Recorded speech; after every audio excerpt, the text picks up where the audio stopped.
د بلخ ولایت د والي الحاج ملا محمد یوسف وفا د ځانګړي هدایت پر بنسټ د فرمانونو د پلي کولو او د کارکوونکو له حاضرۍ د څارنې کمیسیون د حیرتان ښارګوټي له افسوتر ریاست څخه رسمي څارنه وکړه. یاد کمیسیون چې مشري د بلخ ولایت مقام د کارکوونکو چارو رئیس مولوي سلطان محمد سعید کوله د اداري اصلاحاتو او ملکي خدماتونو کار او ټولنیزو چارو استخباراتو او د فرمانونو د پلي کولو او څارنې ریاستونو استازو پکې ګډون درلود.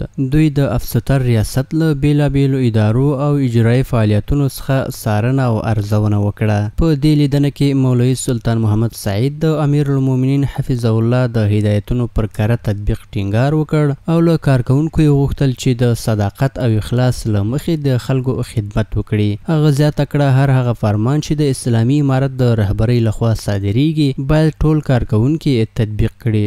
هغه دغه راز وویل د مشرانو اطاعت او د ولس ریښتونی خدمت یوه شرعي او اداري وجیبه ده.